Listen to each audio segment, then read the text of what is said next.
শুভেচ্ছা। মাছরাঙার সাপ্তাহিক আলোচনা অনুষ্ঠান প্রাসঙ্গিকে আপনাদের স্বাগতম। সঙ্গে আছে আমি নুরুন নাহার বিলি। আমাদের দৈনন্দিন জীবনে সামাজিক ও রাজনৈতিক বাস্তবতায় যা কিছুই প্রাসঙ্গিক তা নিয়ে আমরা আলোচনা করব আমাদের অনুষ্ঠানে।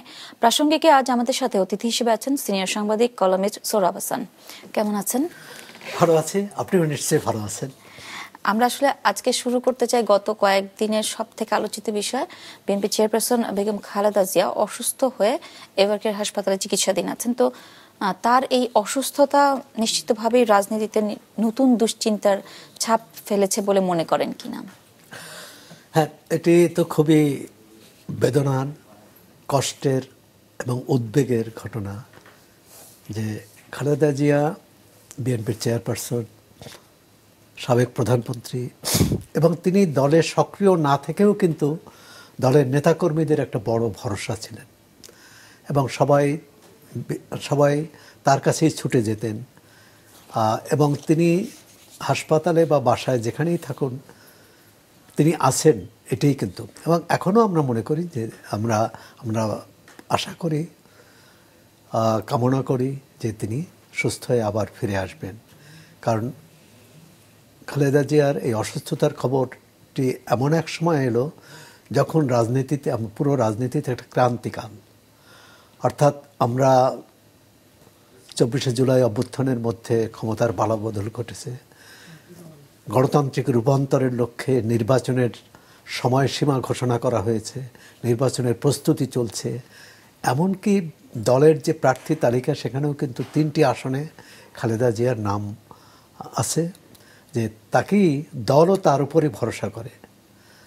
এবং তিনি দলের বাইরেও রাজনীতিক অন্য পেশার মানুষ, তাদের সাংবাদিক, গণমাধ্যম কর্মী বা শিক্ষক, আইনজীবী, সবার কাছ থেকে একটা সমীহ আদায় করেছেন। সেটি তার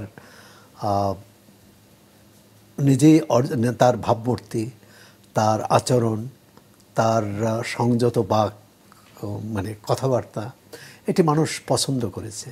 এবং একজন রাজনীতিকের কাছ থেকে মানুষ যে ধরনের আচরণ আশা করে, যে ধরনের ভাষাভঙ্গি আচরণ করে, তিনি সেটাই এতদিন করে এসেছেন। এখন হঠাৎ করে তিনি অসুস্থ এবং আজকে সব সংবাদ মাধ্যমে আছে যে তার অবস্থা সংকটাপন্ন, অত্যন্ত সংকটাপন্ন। এটি দলের নেতাকর্মী তো বটেই, পুরো দেশের মানুষকেই কিন্তু এক ধরনের দুশ্চিন্তার মধ্যে ফেলেছে, অনিশ্চয়তার মধ্যে ফেলেছে। ব্যক্তিগত বা পারিবারিকভাবে তিনি এখানে একা। তার একমাত্র সন্তান যে বেঁচে আছেন, তারেক রহমান, তার 2 সন্তান ছিলেন, এক সন্তান তো মারা গেছেন। তারেক রহমান, তিনি দলের দায়িত্ব পালন করছেন এখন, ভারপ্রাপ্ত চেয়ারম্যান, কিন্তু তিনি দেশে নেই, তিনি লন্ডনে। আর সুতরাং এটাও অনেক যে এই মায়ের এই সংকটাপন্ন অবস্থায় সবাই কিন্তু আশা করে যে, বা তার ছেলে নিশ্চয়ই আশা করেন যে তিনি তার মার পাশে থাকবেন। এ ব্যাপারে সামাজিক যোগাযোগ মাধ্যমে নানা রকম কথাবার্তা, নানা রকম অপপ্রচার, গুঞ্জন, এর একটি জবাব কিন্তু দিয়েছেন তারেক রহমান। সরকার যারা এখন দায়িত্বে আছেন, অন্তর্বর্তী সরকার এবং অন্তর্বর্তী সরকারের প্রধান ডক্টর মোহাম্মদ ইউনূস, তিনিও কিন্তু দেশবাসীর কাছে খালেদা জিয়ার জন্য দোয়া চেয়েছেন। দলের পক্ষ থেকে আনুষ্ঠানিকভাবে দোয়া মাহফিল করা হয়েছে এবং দেশবাসীর কাছেও দোয়া চেয়েছেন। এখন আমাদের একটাই কামনা যে তিনি সুস্থ হয়ে আবার স্বাভাবিক জীবনযাপন করুন। আপনি বলছিলেন যে তারেক রহমান আসলে দেশে ফেরা নিয়ে অনেক কথা হচ্ছে, তো সহসায় ওনার আসলে ফেরাটা সম্ভব হবে কিনা? না, এটি সম্ভব হওয়ার তো কথা, কারণ দলের নেতারা কিন্তু অক্টোবর মাস থেকেই বলে আসছিলেন যে তারেক রহমান শীঘ্রই ফিরছেন। কেউ কেউ সময়ও দিয়েছিলেন যে নভেম্বরের প্রথমার্ধে আসবেন, নভেম্বরের শেষার্ধে আসবেন, এবং এখন শোনা যাচ্ছে ডিসেম্বরের কথা।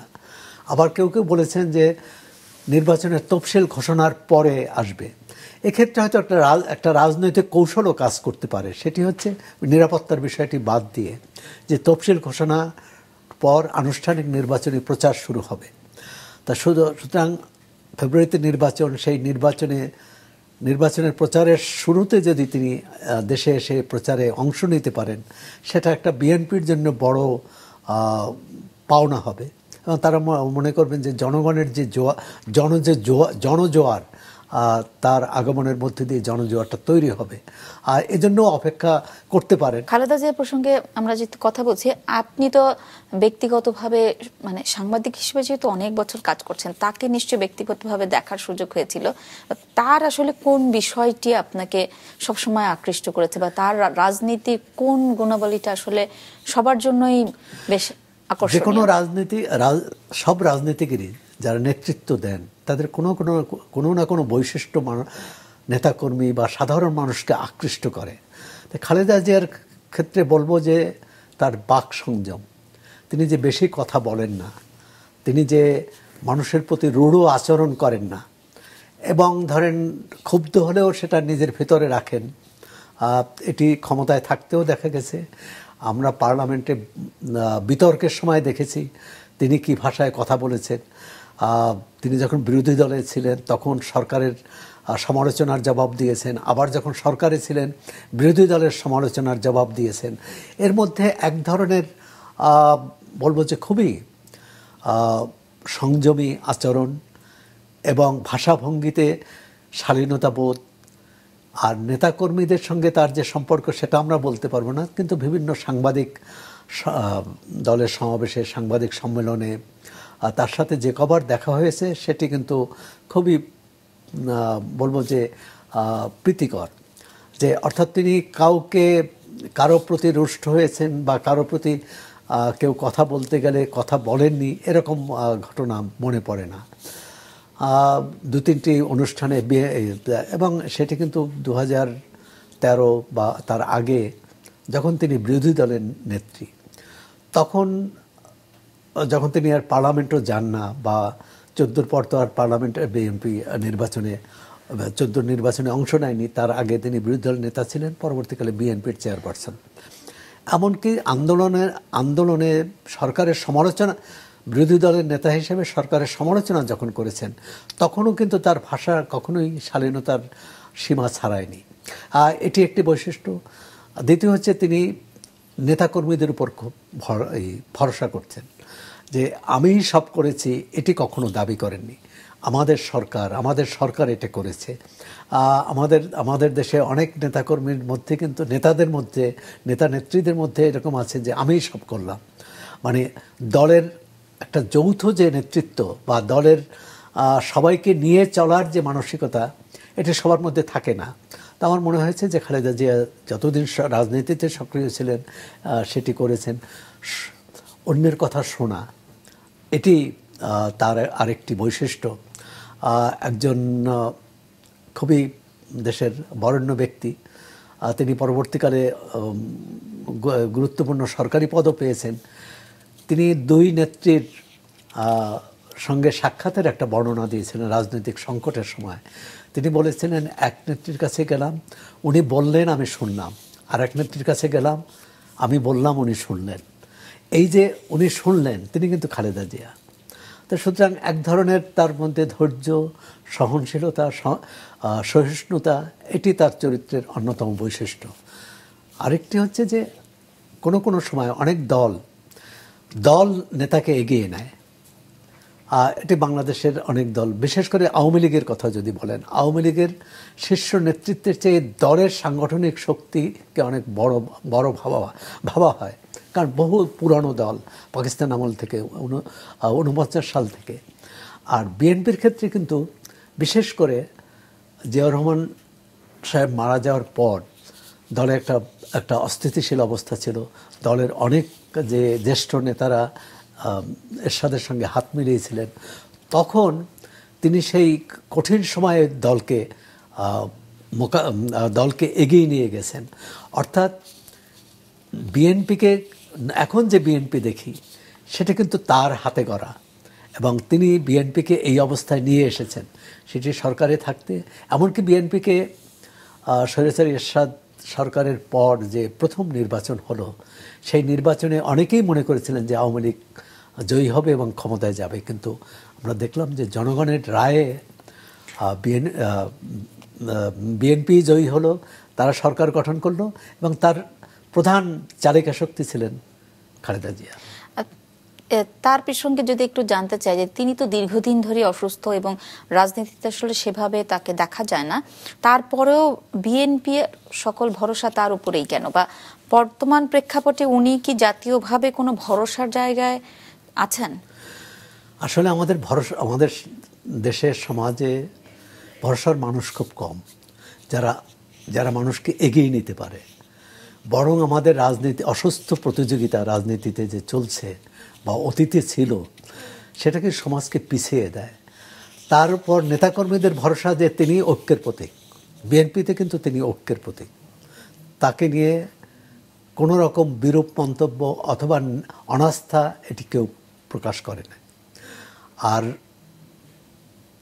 দ্বিতীয় হচ্ছে তিনি সক্রিয় না। 2018 থেকে আপনি 7 বছর দেখুন, সক্রিয় না থেকেও তিনি দলের প্রতীক হিসাবে আছেন, এটি একটি। এবং তিনি সরকারে যখন ছিলেন, বিরোধী দলে ছিলেন, একটা ভারসাম্য ছিল। এটা না যে ক্ষমতায় থেকে সব কিছু তিনি এক ধরনের দখলদারি মানসিকতা বা সেটা সবসময় ভাষাভঙ্গিতে প্রকাশ করেছেন যে আমি সব করেছি। মানে এই দাবি বা এই মানসিকতা তার মধ্যে লক্ষ্য করা যায়নি। আর দল, এটি ঠিক যে তার সময়ের যারা আন্দোলন সংগ্রামে করেছেন, মানে বিএনপির জ্যেষ্ঠ নেতাদের অনেকেই নিষ্ক্রিয়, অনেকে প্রয়াত হয়েছেন। তো সেক্ষেত্রে বিএনপির এখন যে নেতৃত্ব তার সমসাময়িকী, মানে প্রবীণ নেতৃত্ব। সুতরাং তার প্রতি তাদের আস্থা, ভালোবাসার সম্পর্ক, শ্রদ্ধার সম্পর্ক, আবার তাদের প্রতিও তার একটা আস্থা, ভালোবাসার সম্পর্ক আছে। এই ধরনের নেতৃত্ব গুণেই তিনি কিন্তু এটি অর্জন করেছেন। এবার একটু ফিরতে চাই তারেক রহমানের প্রসঙ্গে। তিনি আসলে আজকে একটি ফেসবুকে স্ট্যাটাস দিয়েছেন যেখানে তিনি বলেছেন দেশে ফেরার সিদ্ধান্ত তার একার নিয়ন্ত্রণে নেই। এটা আসলে কেন বলেছেন? আপনি যদিও বলছিলেন নিরাপত্তা জনিত বিষয়ে কিছু আছে, তো তফসিলের পরে কি বিষয়গুলো ঠিক হয়ে যাবে কিনা? একটা হচ্ছে নির্বাচন নিয়ে তো সরকারের প্রস্তুতি আছে, নির্বাচন কমিশনের প্রস্তুতি, তারপরও জনমনে কিন্তু একটা শঙ্কা আছে, একটা দ্বিধা আছে। সত্যি নির্বাচন হবে তো? নির্বাচন হলে কেমন হবে? রাজনৈতিক পরিবেশ থাকবে তো? আরেকটি হচ্ছে যে আওয়ামী লীগ তো এখন মাঠে নেই, কিন্তু তাদের সামাজিক যোগাযোগ মাধ্যমে এক ধরনের প্রচারণা আছে, এবং সেটা নিশ্চয়ই বিএনপির পক্ষে নয়। এখন মাঠের সক্রিয় দলগুলোর মধ্যে বিএনপি একটা বলয় তৈরি করেছে, জামাত ইসলামী আরেকটি বলয় তৈরি করেছে, এবং তাদের নীতি আদর্শের মধ্যে কিন্তু এই দুটি দলের অনেক ফারাক। যদিও তারা একসঙ্গে আন্দোলন করেছে, একসঙ্গে সরকারও পরিচালনা করেছেন, কিন্তু একটি দল হচ্ছে পুরোপুরি ধর্মভিত্তিক শাসন ব্যবস্থা চাচ্ছেন, আরেকটি দল হচ্ছে আধুনিক এবং মধ্যপন্থার অনুসারী। মধ্যপন্থা মানে তারা রাজনীতির ক্ষেত্রে চরম ডানো না, চরম বামও না। এই যে রাজনৈতিক বিতর্কটা কোন দিকে যায়, এটি যদি খুব তীব্র হয় বিতর্ক এবং বিভেদ, তাহলে একটা কিন্তু সার্বিকভাবে নির্বাচনী পরিবেশ এর উপর সেটি প্রভাব ফেলবে, নেতিবাচক প্রভাব ফেলবে।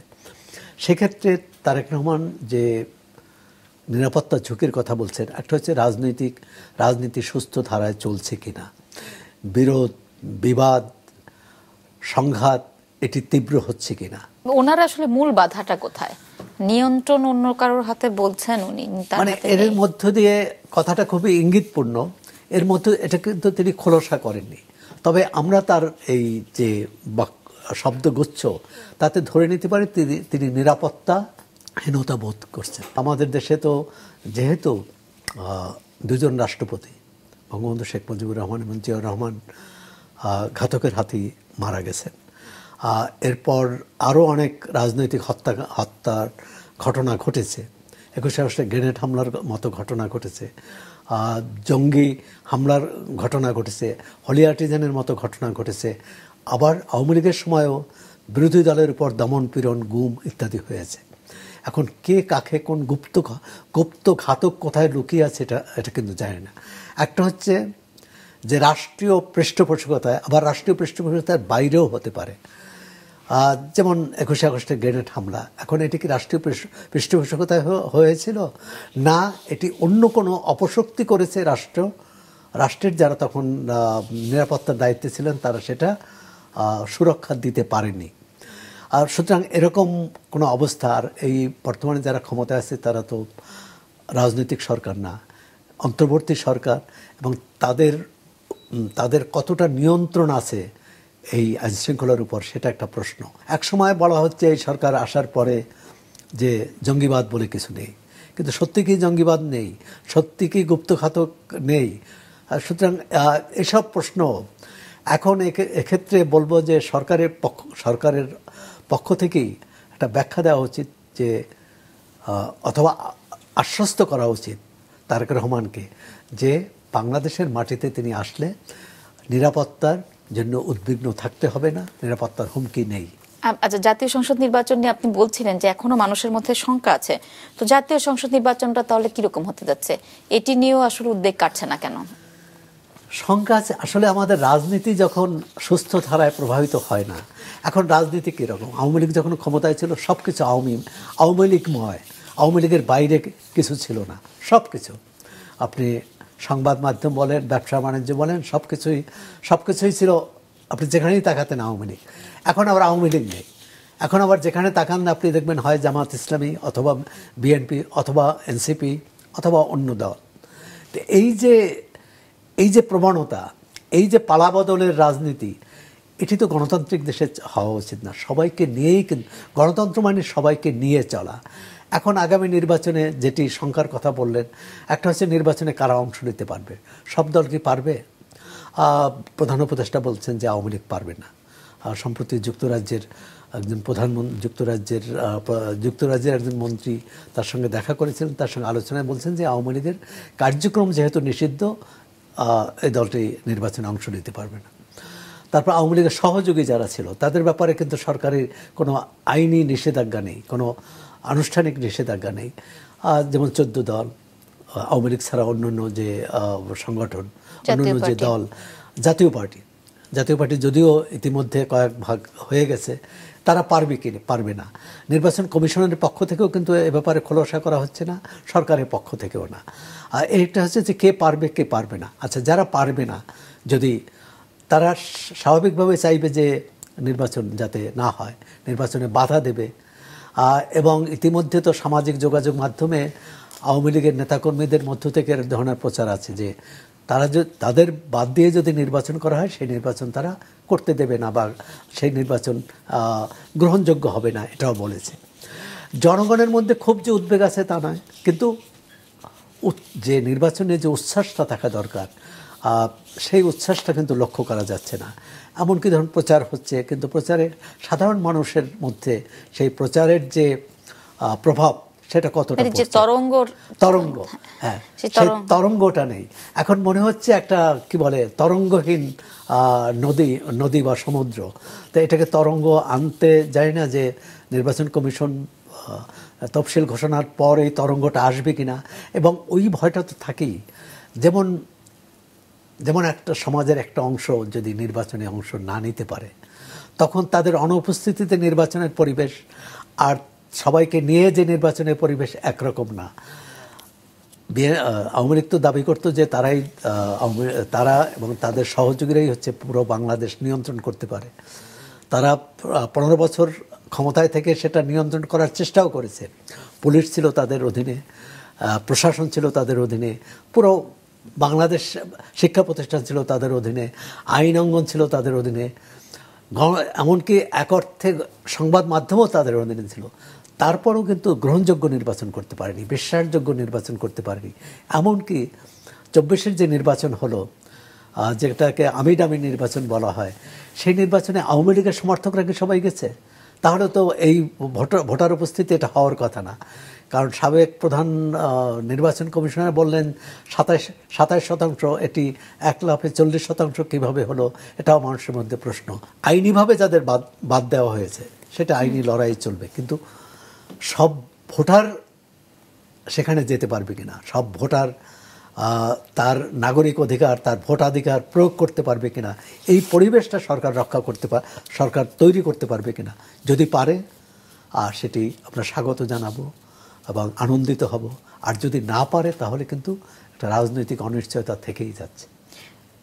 আপনি বলছিলেন যে আসলে সব ভোটার আসলে অংশ নেবে কিনা। তো আমরা দেখি একটা আওয়ামী লীগের বড় সমর্থক গোষ্ঠী আছে যারা বাংলাদেশের ভোটার, তো তারা আসলে মানে যেহেতু দল হিসেবে আওয়ামী লীগের কার্যক্রম নিষিদ্ধ, তো তারা কোন দিকে ভোট দিবে বলে মনে করেন, বা আওয়ামী লীগেরই বা এই নির্বাচনের আগে ফেরার কোনো সুযোগ দেখেন কিনা? এটা আওয়ামী লীগের সরকারের সময়ও দেখেছি, অন্য সরকারের সময়ও দেখেছি। একটা হতে পারে যারা খুব সক্রিয় দলের নেতাকর্মী, তারা হয়তো ভোট কেন্দ্রে যাবেন না, কিন্তু যারা দূরবর্তী, আবার এই সক্রিয় নেতাকর্মীদের একাংশ তার নিরাপত্তার জন্যে যখন দেখবেন যে তারা যদি ভোট কেন্দ্রে যায়ও, সেক্ষেত্রে ভোট আসলে কোন দিকে পড়বে, যেহেতু মানে বিএনপি, জামাত, এনসিপির মতো দলগুলোই আসলে মাঠে থাকবে, সেক্ষেত্রে তারা দেখবে যে কার কাছে সে অধিকতর নিরাপদ, অপেক্ষাকৃত নিরাপত্তা বোধ করবে সেটাই। ইতিমধ্যে আপনি দেখেছেন যে ফরিদপুরেই দেখলাম যে আওয়ামী লীগের বেশ কয়েকজন নেতা বিএনপিতে যোগ দিয়েছেন, এবং সেখানকার যিনি বিএনপির প্রার্থী তিনি বলছেন যে আমরা কি এদেরকে আওয়ামী লীগকে তো আমরা বঙ্গোপসাগরে ফেলে দিতে পারি না। একটা তো প্রশ্ন আছে, যাদের বিরুদ্ধে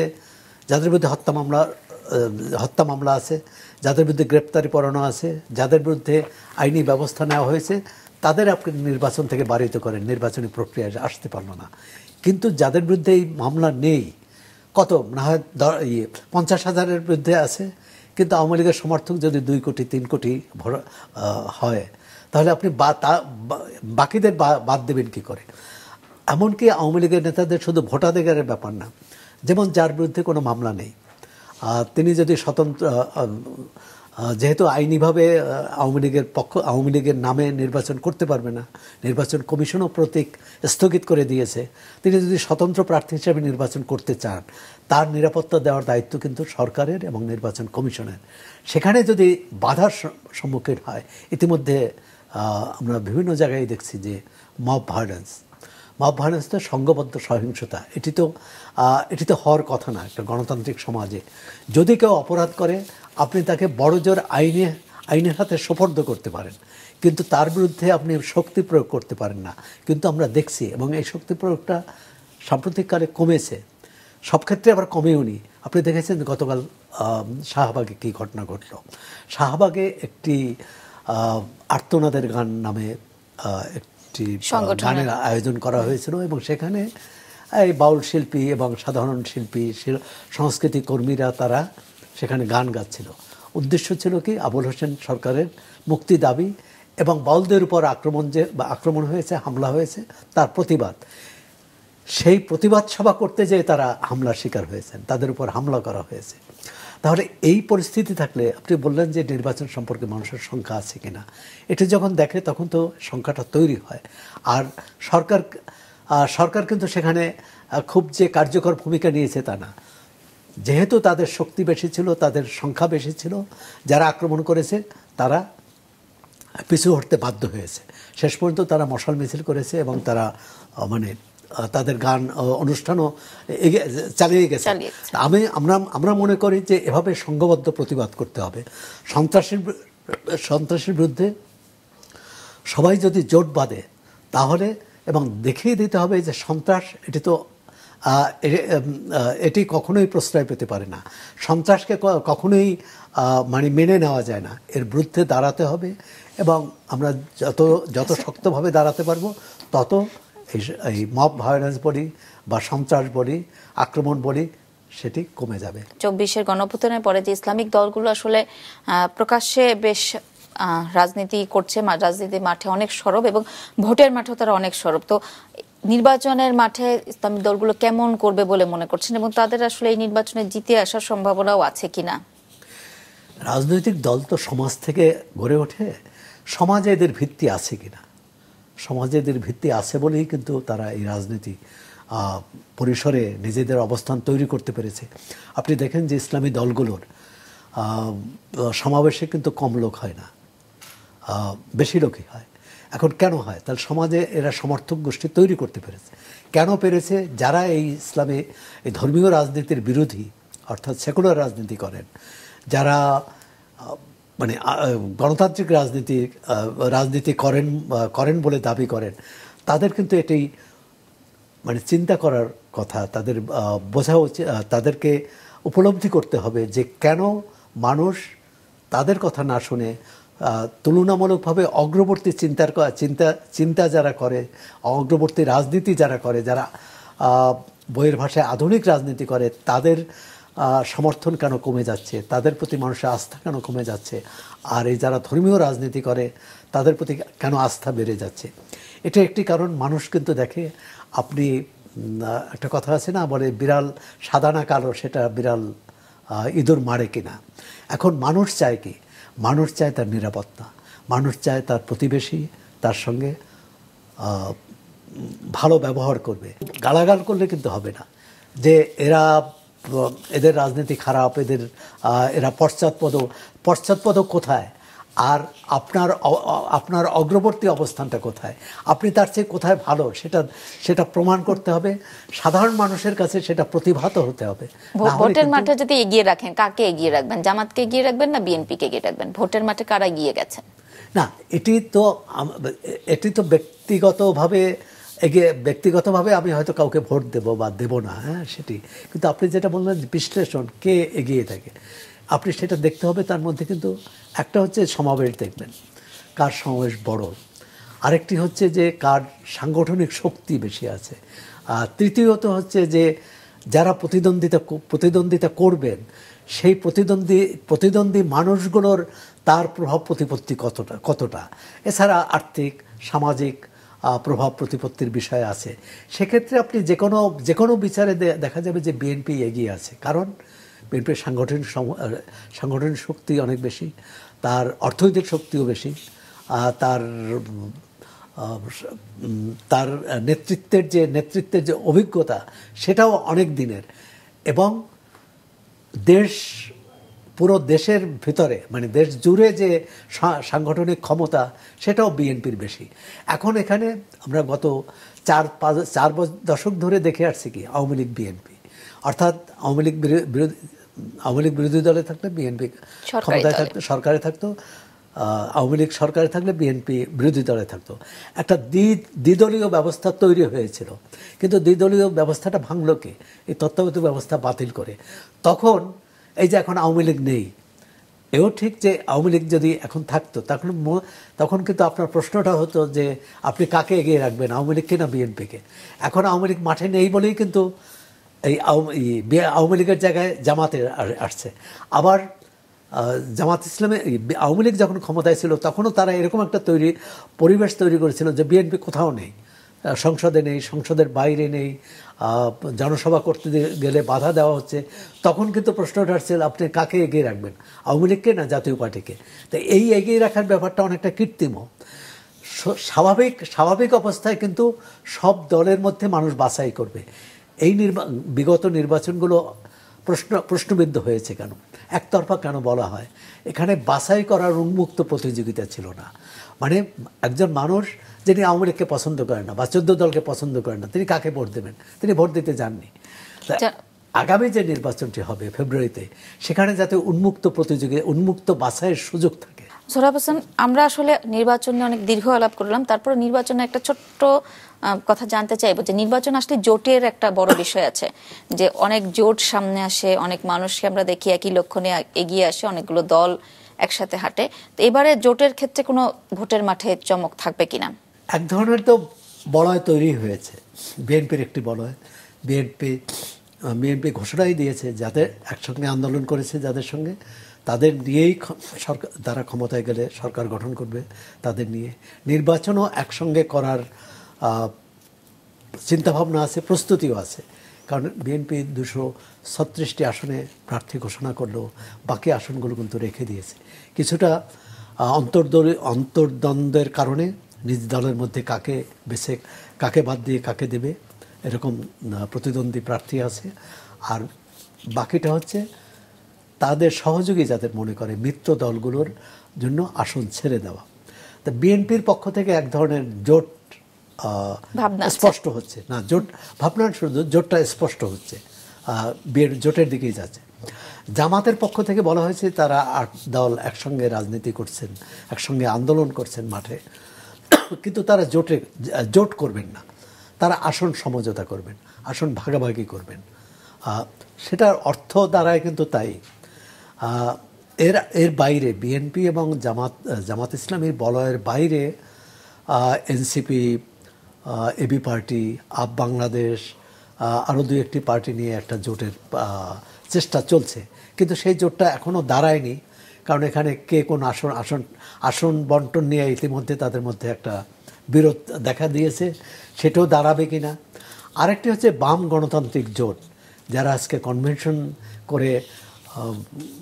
করে জানিয়ে দিয়েছে যে তারা এরপর তাদের নতুন পরিচয় হবে, অর্থাৎ নতুন তারা একটি গণতান্ত্রিক যুক্ত ফ্রন্ট, তারা 54-র আদলে যুক্ত ফ্রন্ট করতে চায়। এ দিয়ে তাদের যে অনুসারী, তাদের যে কৃষক, শ্রমিক এবং সাধারণ মানুষের স্বার্থে আমরা রাজনীতি করে, বন্দর রক্ষার স্বার্থে রাজনীতি করে, বৈষম্য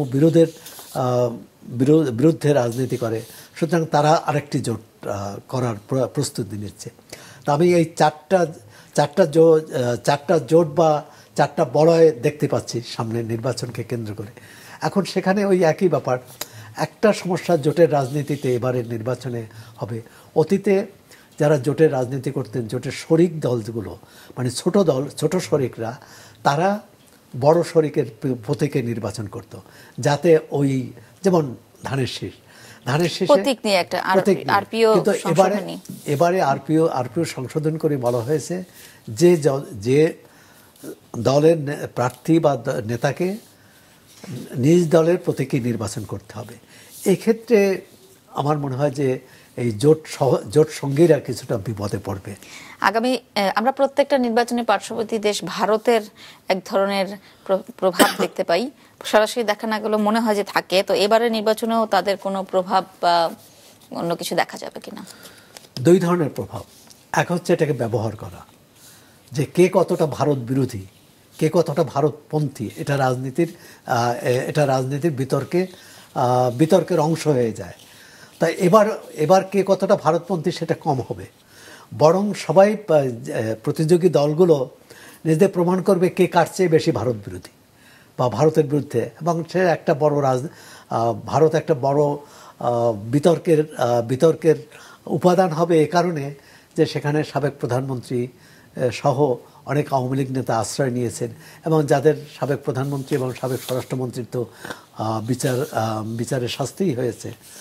ভোটারদের সমর্থন চাইবেন, ভোটারদের ভোট চাইবেন, তারা চেষ্টা করবেন যে কোন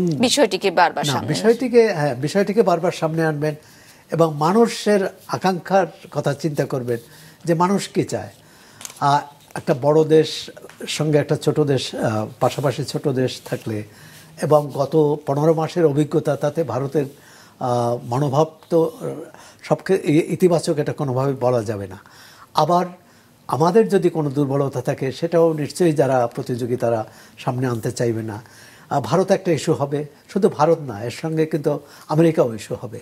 যে আমরা ইতিমধ্যে ফরহাদ মাজার এরকম চিন্তক, যারা লেখক চিন্তক, তারা কিন্তু বলেছেন, বিশ্লেষক, যে আমরা ভারতের বলয় থেকে বেরিয়ে এসে আমেরিকার বলয়ে চলে যাব, এজন্য তো গণ অভ্যুত্থান হয়নি।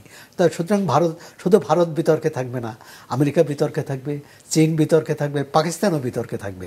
কারণ ভারতের সাথে আমাদের সম্পর্কের টানাপোড়েন বেড়েছে, আবার পাকিস্তানের সঙ্গে সম্পর্ক উন্নয়নের চেষ্টা হচ্ছে, কিন্তু পাকিস্তানের সঙ্গে আমাদের যে চাওয়া পাওয়া ছিল, আমাদের যে লেনদেন, আমাদের যে পাওনা, সেটাকে আমরা বুঝেই পাইনি। তো সুতরাং এটাও কিন্তু বিতর্কের বিষয়। যেহেতু শেখ হাসিনার রায়ের প্রসঙ্গ আনলেন, তো এই রায়কে আপনারা কিভাবে দেখেন এবং তাকে ফেরত আনতে বর্তমান সরকার কতটা সক্ষম হবে বলে মনে করেন? কারণ সম্প্রতি খলিলুর রহমানের ভারত সফর হয়েছে, তো এটি আসলে কি ধরনের বার্তা দেয়, যদি ছোট্ট করে বলেন। সাম্প্রতিককালে জাতীয় নিরাপত্তা উপদেষ্টা খলিলুর রহমান ভারতে গিয়েছিলেন একটি কিন্তু বহুপাক্ষিক আলোচনায়, বহুপাক্ষিক একটি বৈঠকে, ফোরামের বৈঠকে। সেখানে ভারতের জাতীয় নিরাপত্তা উপদেষ্টার সাথে তার বৈঠক হয়েছে। এই বৈঠকে কি কথা হয়েছে আমরা কিন্তু কোনো পক্ষ থেকে স্পষ্ট কিছু পাইনি। আমাদের সংবাদ মাধ্যম বা ভারতীয় সংবাদ মাধ্যমে যেটা এসেছে সেটা হচ্ছে যে একে অপরের কোনো দেশের উপর হস্তক্ষেপ না করে, সমভ্রাতৃত্বের, সমবন্ধুত্বের ভিত্তিতে যাতে সম্পর্ক তৈরি হয়। সুতরাং এটি খুব যে মানে ভোটের রাজনীতিতে বা ভবিষ্যতে বাংলাদেশের পথরেখা তৈরিতে খুব প্রভাব রাখবে বলে মনে হয় না। সাবেক প্রধানমন্ত্রীকে ফেরত আনার ব্যাপারে বাংলাদেশ আনুষ্ঠানিকভাবে চেষ্টা করছে। ভারতকে চিঠি দিয়েছে। ভারত জবাবে কি বলছে? ভারত বলছে যে আমরা এটা পর্যবেক্ষণ করছি। এখন এই পর্যবেক্ষণ, এটার উত্তর কিন্তু ব্যর্থ। এটি ইতিবাচক হতে পারে, নেতিবাচক হতে পারে। তবে সাবেক প্রধানমন্ত্রীর এই বিচারের রায়ে যদি মৃত্যুদণ্ড না হয়ে অন্য কোনো দণ্ড হতো, যাবজ্জীবন বা অন্য দণ্ড, তাহলে আমরা পশ্চিমা বিশ্বের সমর্থনটা বেশি পেতাম। কারণ পশ্চিমা বিশ্বের বেশিরভাগ দেশ আপনার বিশ্বেরই বেশিরভাগ দেশ মৃত্যুদণ্ডের বিরোধী এবং তার মৃত্যুদণ্ড সমর্থন করে না। এবং আপনি জানেন, বঙ্গবন্ধু হত্যার যারা মৃত্যুদণ্ডপ্রাপ্ত আসামি, তাদেরকে আওয়ামী লীগ সরকার এই 16 বছরেও ফেরত আনতে পারেনি। আর সেটি একটাই কারণ, যে দেশে মৃত্যুদণ্ড নেই তারা এমন দেশে অভিযুক্তকে পাঠাবে না যে দেশে মৃত্যুদণ্ড আছে। সুতরাং এই মৃত্যুদণ্ড এটি একটি বিষয় হবে। দ্বিতীয় হচ্ছে, ভারত বাংলাদেশের মধ্যে বন্দি প্রত্যর্পণ চুক্তি আছে। সেই চুক্তির যে ধারাগুলো, সেখানেও কিন্তু অনেকগুলো ফাঁক আছে।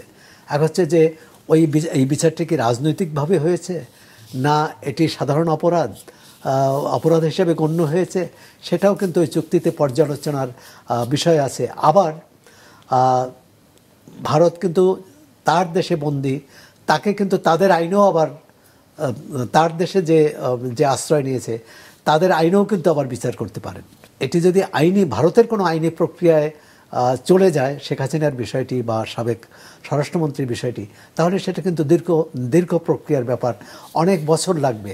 সুতরাং সহসা যে আমরা বন্দি প্রত্যর্পণ চুক্তির মাধ্যমে তাদের ফেরত পাচ্ছি, এটা আশা করা যায় না। একদম শেষের দিকে চলে এসেছি, আমরা একটু জানতে চাইব গণভোট প্রসঙ্গে। যেহেতু নির্বাচন হবে এবং একই দিন গণভোট অনুষ্ঠিত হবে, তো এটি আসলে গণভোটের ফলাফলের উপর দলীয় প্রভাব পড়বে কিনা?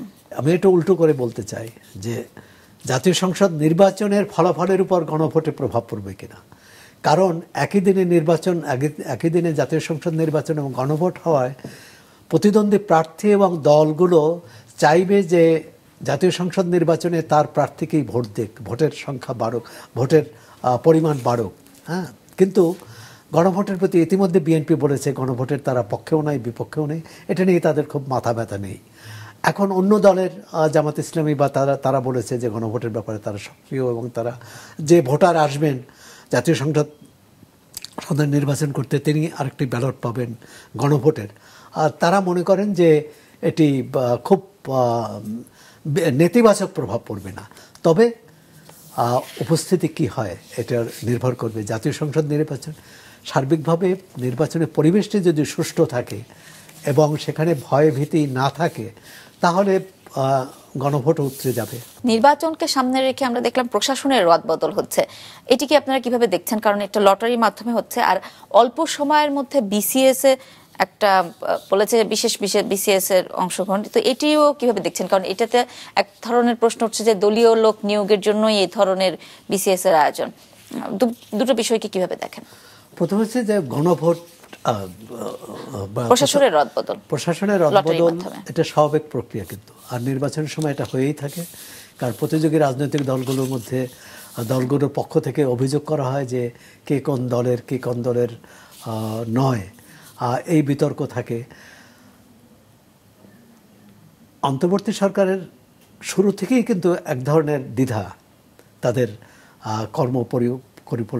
কর্মপরিকল্পনার প্রণয়নে, প্রশাসন সাজাতে, আইনশৃঙ্খলা রক্ষাকারী বাহিনী কে কাকে কোথায় দেবে, এটা নিয়ে কিন্তু তাদের মধ্যে বেশ দ্বিধাদ্বন্দ্ব ছিল, এবং কোনো সময় তারা সিদ্ধান্তহীনতায় ভুগত এবং এখনও ভুগছে। যে এই যে লটারির পদ্ধতিটা গ্রহণ করা হলো, এটার একটাই কারণ, যদি যোগ্যতা, দক্ষতা বা অভিজ্ঞতার আলোকে মিস্টার ককে অমুক জেলায় দেওয়া হলো, মিস্টার খকে অমুক জেলায় দেওয়া হলো, তখন হয়তো প্রতিযোগীদের কেউ বলবে যে অমুক পক্ষে, আমাদের বিপক্ষে কাজ করছে। সে কারণে এটা যাতে না বলতে পারে, অন্তত কাজ শুরু হওয়ার আগে, কাজ শুরু হওয়ার পর তো প্রতিযোগীরা বলবেই যে সে বিএনপির পক্ষে কাজ করছে বা জামাতের পক্ষে কাজ করছে বা এনসিপির পক্ষে কাজ করছে। আর যেহেতু এটি রাজনৈতিক সরকার নয়, অপেক্ষাকৃত দুর্বল সরকারও, কারণ আপনি দেখবেন যে যে কোনো সিদ্ধান্ত গ্রহণের ক্ষেত্রে রাজনৈতিক দলগুলো সরকারকে চাপ দিয়ে সিদ্ধান্ত পরিবর্তন করতেও বা সক্ষম হয়েছে অনেক অনেক ক্ষেত্রে। তো সেটা এড়ানোর একটা চেষ্টা। তো নির্বাচনের সময় তো খুব ঘনিয়ে আসছে, খুব বেশি বাকি নেই। এখানে রাজনৈতিক দলগুলো যে পরিবর্তনটা হয়েছে এটা মেনে নিয়েই তাদের নির্বাচন করতে হবে, না হলে কিন্তু নির্বাচনে একটা বড় প্রভাব পড়বে, নেতিবাচক প্রভাব পড়বে, উদ্বেগ উৎকণ্ঠা বাড়বে, আর সেটি নিশ্চয়ই তারা চাইবেন না। আশা করি লটারির মাধ্যমে এটা তো মন্দের ভালো, তো কেউ বলতে পারবে না যে অমুক অমুককে চিনেন বলে, অমুক অমুকের আত্মীয় বলে এটা দিয়েছে। আমি বলবো যে সরকার সিদ্ধান্ত মোটামুটি সঠিক। অন্তর্বর্তী সরকার বিষয়ে যেহেতু কথা হচ্ছে, তো এই সরকার বেশ কিছু দীর্ঘমেয়াদী চুক্তি করেছে, বন্দর নিয়ে চুক্তি করেছে, এবং কিছু শেষ মুহূর্তে কিছু আইন করতে যাচ্ছে, বিশেষ করে পুলিশ সংস্কার এবং এনজিও নিয়ে। তো এই বিষয়গুলো নিয়ে বেশ আলোচনা তৈরি হয়েছে, এটিকে কিভাবে দেখছেন? না, অন্তর্বর্তী সরকার অন্তর্বর্তী সময়ের জন্য আসলেও দীর্ঘমেয়াদী কোনো সিদ্ধান্ত নিতে পারবে না তা নয়। সেই সিদ্ধান্তটি জনগণের পক্ষে কতটা যায়, দেশের জাতীয় স্বার্থের পক্ষে কতটা যায়, এটা দেখার বিষয়। এখন অনেক ক্ষেত্রে বলা হয়েছে সরকার তড়িঘড়ি করেছে, বিশেষ করে বন্দর পরিচালনার দায়িত্ব বিদেশি কোম্পানিকে দেওয়ার ক্ষেত্রে। আওয়ামী লীগ আমলেও কিন্তু চট্টগ্রাম বন্দর পরিচালনার দায়িত্ব বিদেশি কোম্পানিকে দেওয়ার চেষ্টা হয়েছিল, কিন্তু সেটা শেষ পর্যন্ত পারেনি তারা। এবং ওই অর্থে যদি বলেন এই সিদ্ধান্তটি আওয়ামী লীগ সরকারের আমলে বাস্তবায়ন করলেন এরা। এখন সব ক্ষেত্রে বলা হয় যে আওয়ামী লীগ সব কিছু খারাপ করেছে, তাই এখানে তাদের স্বীকার করতে হবে যে আওয়ামী লীগ সব কিছু খারাপ করেনি। আবার যদি আমরা জাতীয় স্বার্থের নিরিখে দেখি, বামপন্থী দলগুলো বা তারা তো বামপন্থী দল সংগঠনগুলো তারা কিন্তু এর বিরুদ্ধে আন্দোলন করছেন। আমরা আওয়ামী লীগের সময় যখন রামপাল বিদ্যুৎ কেন্দ্র হলো তখন এর বিরুদ্ধে আন্দোলন হচ্ছিল, ওই সরকার কিন্তু বলছিল এরা দেশের স্বার্থ চায় না, এরা দেশের উন্নয়ন চায় না। এই সরকারের মধ্যেও কেউ কেউ কিন্তু বলার চেষ্টা করছে। অর্থাৎ জনগণের সঙ্গে সরকারের যে দূরত্ব, এটি কমাতে না পারলে, অর্থাৎ আস্থায় আনতে হবে। আবার যে চুক্তি হবে বা চুক্তি হলো যে সেটা ডিসক্লোজ করা যাবে না, সেটা প্রকাশ করা যাবে না, এটা হচ্ছে অস্বচ্ছতা। আমি মনে করি যে এটা খুবই অন্যায়। যে চুক্তি হোক জনগণকে জানাতে হবে, আর সেটি যুক্তরাষ্ট্রের সঙ্গে শুল্ক রেয়াদের চুক্তি হোক আর বন্দর ব্যবস্থাপনার চুক্তি হোক, মানে যে কোনো একটি গণতান্ত্রিক একটি জবাবদিহিমূলক সরকারের দায়িত্ব হচ্ছে জনগণের স্পষ্ট হওয়া, স্বচ্ছতা দাবি। না হলে শুধু অতীতের গালমন্দ করে অতীতের সমালোচনা করে সামনে এগোনো যাবে না। আমাদের সামনে এগোতে হবে, অর্থাৎ অতীতের সরকারগুলো যে ভুলগুলো করেছে সেগুলো পুনরাবৃত্তি করা যাবে না। আপনার একটি মন্তব্য ছিল, জুলাই সনদ গণভোটে হেরে গেলে প্রশ্নবিদ্ধ হবে অভ্যুত্থান, এটির বিষয়ে যদি একটু বলেন। জুলাই সনদ হারার তো কথা না, হারা উচিত না। বিষয়টা হচ্ছে যে গণভোটটা যেভাবে আনা হলো কোনো দলের দাবির পরিপ্রেক্ষিতে, বিএনপি কিন্তু বলছিল যে গণভোট হতে পারে, গণভোটটা হবে জাতীয় সংসদ নির্বাচনের পরে, অর্থাৎ এটি সাংবিধানিক এবং আইনি ভিত্তির পরে। এখন সাংবিধানিক আদেশ দিয়ে আইনি ভিত্তি যেটা তৈরি করেছে, আগামী জাতীয় সংসদ যদি সেটা গ্রহণ না করে তাহলে কিন্তু সেটি আইন হবে না।